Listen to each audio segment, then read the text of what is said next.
પછી તમને ભવસાગરમાં કોઈ રોકી શકશે નહીં. જો તમે જ કઈ ના કરો ભગવાન કહે તો હું શું કરી શકું? આમ જાંબુવંતજીના મનનું સમાધાન થયું છે. ભગવાને રીછ અને વાદળોને સૂચના આપી કે તમે બધા ફળ ફૂલ ખાઈ શકો છો. બધા વાનરોને રીછો પ્રભુની કૃપાથી ફળ ફૂલ ખાવા લાગ્યા છે અને રાક્ષસીઓએ જેને અટકાવ્યા એ બધાને માર્યા પણ છે. લંકાના દરબારમાં સમાચાર મળ્યા. રાવણને કહે છે મહારાજ તપસ્વીની સેના લંકામાં પ્રવેશ કરી ચૂકી છે અને મહારાજ શું કહીએ?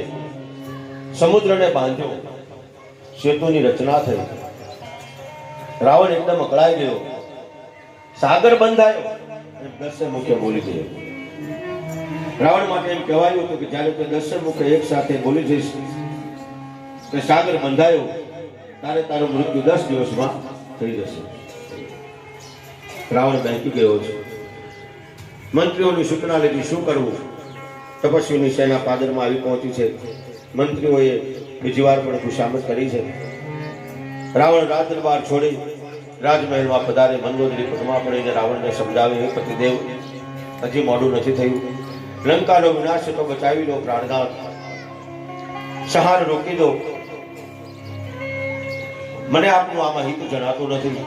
અને હે મહારાજ, જે જગતના કરતા પાલન કરતા સહાર કરતા છે એની સાથે વિરોધ ન કરાય. હે પ્રભુ આપને સમજો.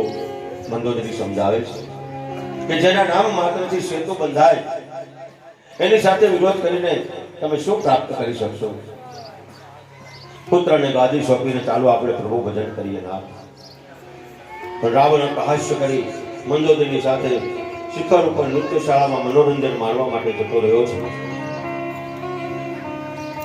ભયને છુપાવવા માટે